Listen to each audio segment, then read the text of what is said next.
Matthew 22:9, go ye therefore into the highways, and as many as ye shall find, bid to the marriage. So those servants went out into the highways and gathered together as many as they found, both bad and good. Read that again, go a little bit slower. Okay. So those servants went out. So those servants, meaning the servants to this word of the kingdom, go ahead, went out where? So those servants went out into the highways. Went out to the highways, meaning the chief marketplaces, which is right here in the streets. Not in temples, not in buildings, not in these fake churches. And gathered together all as many as they found. Both good and bad. Both bad and good, and the wedding was furnished with guests. See, both good and bad, because that good and bad represents the righteous and the wicked. You know, you just cast the net out. Okay, go ahead. And we're out here fishing for who? The elect. Because only the elect is going to make it. That's why Yahweh Shai used to speak in parables. Not everybody, when he was speaking, not everybody could understand what he was saying. But for the elect. Now you got to look up the word elect. It's the chosen, the ones that were called. And when the king came in to see the guests, he saw there a man which had not on a wedding garment.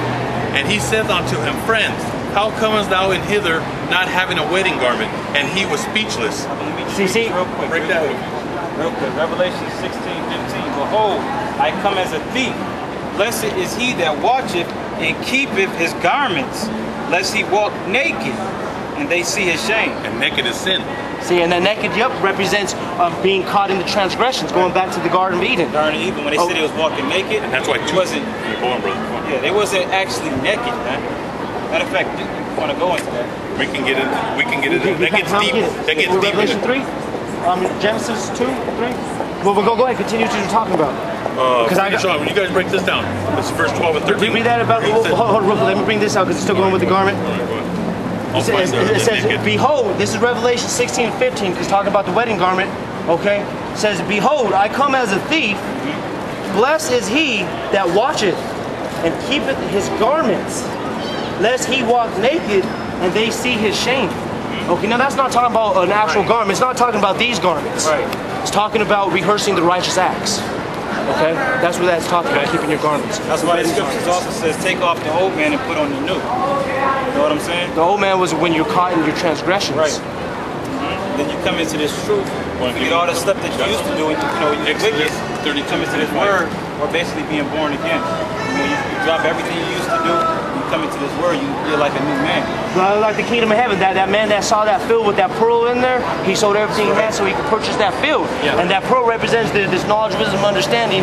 You know what I'm saying? Because when I can speak for myself, and I know with him, I know with all of us brothers. When we first got this, we don't make a lot of money, but I spent a good portion of my money buying books, making signs, buying software. You know what I'm saying?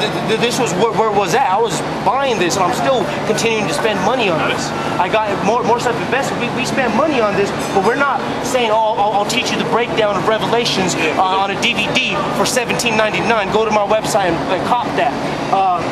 You want this here, you can buy my book, or you want to know more, come to my church and give me some money.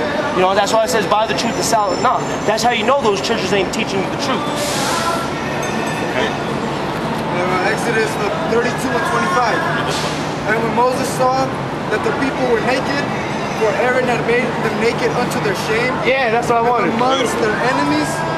See, now, were the children of Israel actually running around booty butt naked? No, they was worshiping that calf. Okay, so they was naked. So they should have been ashamed. So read it louder. Okay, read that again. Read it again. And when Moses saw that the people were naked, for Aaron had made them naked unto their shame and amongst their enemies, then Moses stood in the gate of the camp and said, who is on the Lord's side? Let him come unto me. And all the sons of Levi gathered themselves together unto him. And he said unto them, thus says the Lord power of Israel, put every man his sword by his side, and go in and out from the gate to gate throughout the camp, and slay every man his brother, and every man his companion. And so the Most High commanded them, go and kill righteously friend, family member, mom, dad, whoever's going off and breaking my commandments. Put him to death. I can't stand that. See, and then that's why I said we're saved under grace, because by grace, we're still in that grace period, so to say. We still have the time and the chance to get right with the Most High by His Son, who the world calls Jesus Christ. We know His name is Yahweh Shai. We're under grace. That's why we have a chance to get this knowledge, wisdom, understanding, to do the work. You know what I'm saying? To rehearse the righteous acts before He comes and pronounce judgment, before we get caught up in that judgment. We're in grace right now, and that grace period is coming to an end. We're coming into the day of judgment. In the day of judgment, all grace is out the door. Job 28. You know what I'm saying? Okay. And unless He comes on the day of the Lord, in the day of judgment, and He sees you with your garments, meaning rehearsing the righteous acts, doing the right thing according to the Most High, then you, by grace, you're saved. Because none of us is saved yet. We hope to be saved. That's what we work for. We hope to receive our salvation. Our salvation from what? From the coming judgment. You believe you're saved? I believe I am. By what I believe. No. I mean, I believe we differ on a lot of things. And you know what I mean? We do. So you're saved from what? Hell? Saved, redeemed, I don't know what we would call it, I guess. Without knowing His name, you can't be saved. That's right. Without knowing His true name. You got that? Bring this This is Job 28 and 12. But where shall wisdom be found? And where is the place of understanding? Man knoweth not the price thereof, neither is it found in the land of the living. The depth said, it is not in me, and the sea says, it is not in me. It cannot be gotten for gold, neither shall silver be weighed for the price thereof. So you can't trade on grams of gold or money. You can't buy this. Actually, it's free. But Amos 3 and 7, he says God won't do nothing without speaking to His prophets. You got that right? He's going to pass it down to your father. Okay, so And we're out here. we still haven't, in my opinion, covered That's it's black. the fact that He said go out to the streets and gather all, and that to bring them in, that the one that was not wearing his wedding garment was cast out. So that still doesn't, in my opinion, prove that the only one that wasn't wearing his garment was outside of the tribe, outside of the Jews. No. It doesn't say. You know what I'm saying? That just represents that person that was cast out. That could have been an Israelite.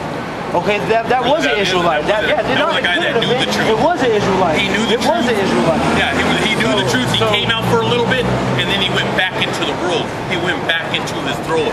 So you guys believe that when he said send his servants out to get everybody in the streets after everyone had turned him away, that he only went and gathered, when it said all, he only went and gathered Israelites, and that one of them was unwilling to wear the righteous act. So, is that what you're saying? You're getting caught up on that word all, right?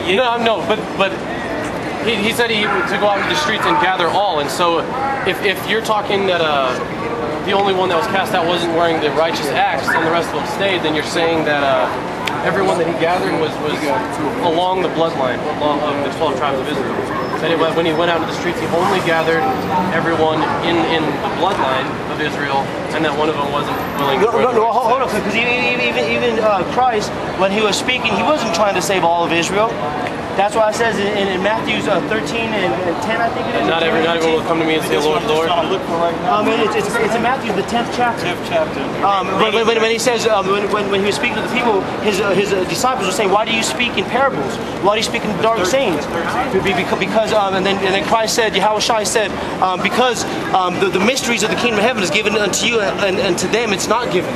So He wasn't even, so even when He was on the scene, He wasn't trying to save all of Israel. And I got the book of Matthew 3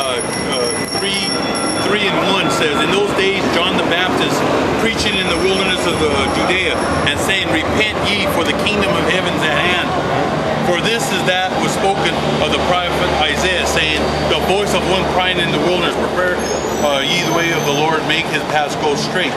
Then if you go down a little bit to verse 6, and where He baptized him in the Jordan, confessing their sins. But when He saw many of the Pharisees and the Sadducees come to His baptism, He said unto them, O generation of vipers, who hath warned you to flee from the wrath to come? See, He already knew them guys were a bunch of damn devils, and those same devils are here today. So like last weekend, it's just like when you eat chicken, you got to take the meat and separate it from the bones. Or if you eat the bones, what happens? You start to choke. You gotta find these scriptures, and you start looking at those words, and you're gonna start getting understanding that He's only coming back for the elect. 2/3 ain't gonna make it. So I want to go back to what you said about the law. Read this. I want to see if this what you're saying and this makes sense. Matthew 10 and 5. These 12 Jesus sent forth and commanded them, saying, Go not into the way of the Gentiles. It says, go not into the way of the Gentiles. So is this all you talking about? Is it including Gentiles?